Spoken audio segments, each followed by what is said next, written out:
Today's gospel begins with the words that Jesus is setting out on a journey. If you know your gospel, you know what the end point of this journey will be. He will arrive in Jerusalem and be celebrated, but it won't last very long. And soon he will have to give all of that up. He chooses to give it all up. He gives his whole life. He dies, and God gives life back to him again. So you and I also are on a journey. We're not headed for Jerusalem, except some of us pilgrims who will leave in 2 weeks. But we're all on a journey. And what is that journey's destination for you? Where are you headed? What preoccupies you? Because often what's most in your mind will tell you where you're headed. So it's time for a confession. Don and I bought a house this summer, and we're renovating it. It will be a slow task, years long. Yesterday, we went to speak with a kitchen designer for someday down the road, it'll be a while yet, when we can afford to reshape the kitchen of the house, which probably hasn't been touched since the late 1970s. Visions of a grand design were laid out in front of us. Beautiful cabinetry, countertops were dangled in front of us, and I think both of us were sucked in. And then we went home and we argued about it. Where would the money come from? What mattered most?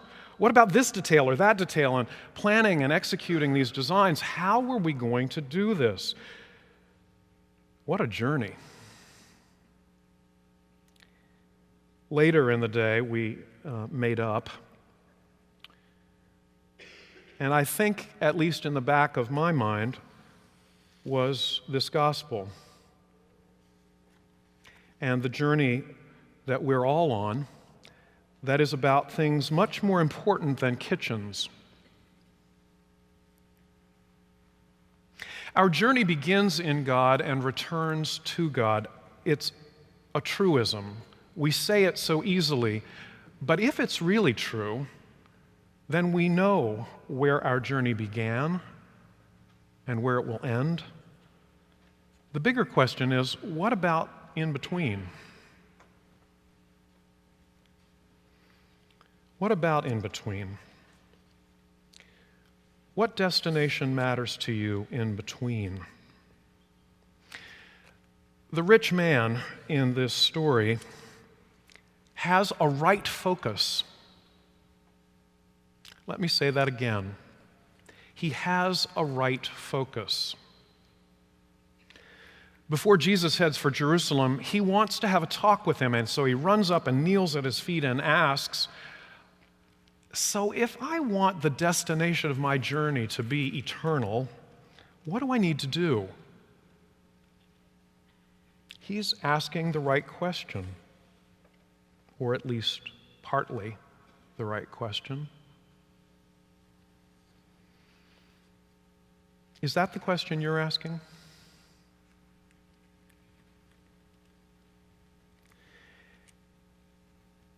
Along the way, however, perhaps like him, you and I get distracted by grand designs of a kitchen, or grand designs of a career, or grand designs of a retirement account, or whatever grand designs we have in mind. And if that's our focus, we lose track of what really matters. Or we can. It's not that there's something wrong with a career or a retirement account. There's not even anything wrong with updating a kitchen, necessarily. But is that the focus? Is that what matters most? When you heard this story, did any anxieties arise in you? Every time I read this story, I get anxious. I suspect you might have gotten anxious too. Because you see, this is the golden-haired boy story.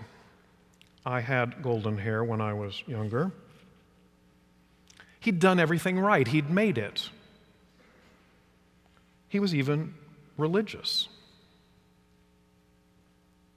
He was a good man. But there was one thing that was distracting him, and he seems to know it, or he wouldn't ask Jesus the question he asks. So what is making you anxious on your journey and distracting you right now from the final destination? What stands between you and a wild life, a fuller, a richer life?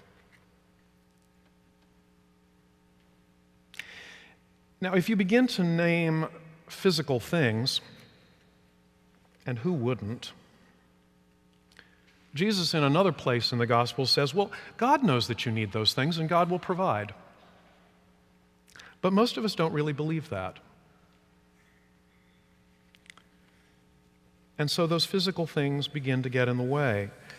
And perhaps most of all, our anxiety about them begins to get in the way. So how are we to get out of this mess, this distracted mess, where we lose track of our final destination, lose track of where we're headed and what the journey's to be like? It's not easy. In fact, we hear in the gospel today that it's not possible for us without God's help. We're going to get distracted and anxious. We're going to get focused on the wrong things. So what will reorient us?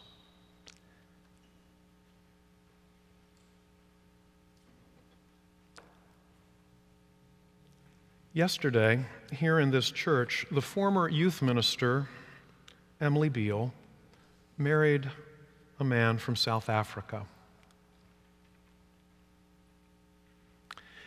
There were dark faces and light faces in this congregation. And an American and a South African were beginning to make new life together. Last week, we baptized 5 new sisters and brothers in Christ. Do you know how many sisters and brothers you have in Christ around the world? Over 2 billion alive today.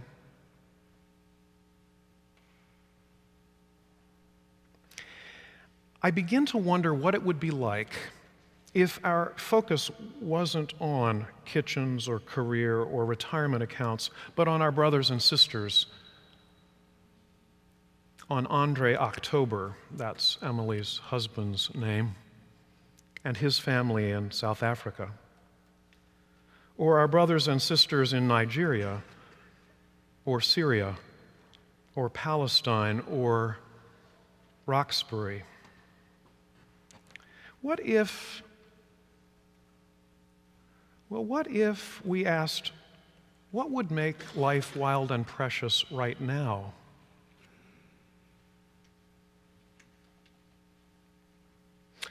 Another man who lived in South Africa a number of years ago was running to catch a train. He was late. He was anxious.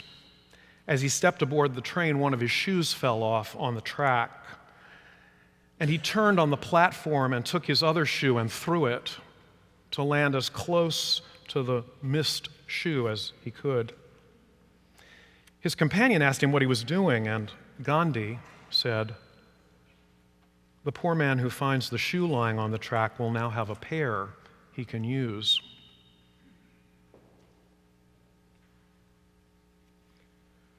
What are you doing with your shoes?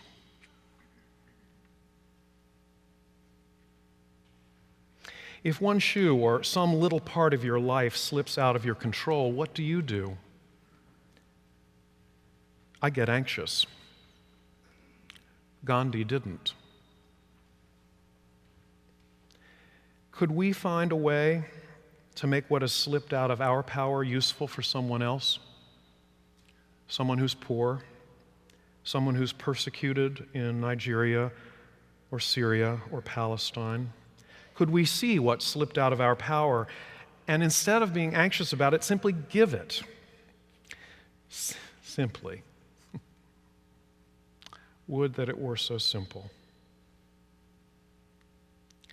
The only way I know to do this is to keep following Jesus. You know, that's what he says to the rich man at the end. He doesn't just say, give your money away. He says, then come follow me. Because Jesus is always the guide to the right life, to the treasure here and the treasure hereafter. And what will happen if we do that? What will happen if we follow Jesus and Gandhi and countless others who have gone before us? Well, our hearts will be broken. I suspect the reason we're so anxious is we know that, and we don't want it to happen. But what if the breaking of our hearts is for our own good? What if our hearts really are, to use a biblical term, stony? Stony hearts, hard, and need to be pulverized, massaged, opened up. What if letting go a shoe or a part of a bank account or a plan for a kitchen breaks open your heart and mine to receive another heart, a heart open to someone who will find the shoe along the track or could use some part of your retirement account or who needs something more than you need a kitchen. You'll receive a more open heart, and you might just receive a new brother or sister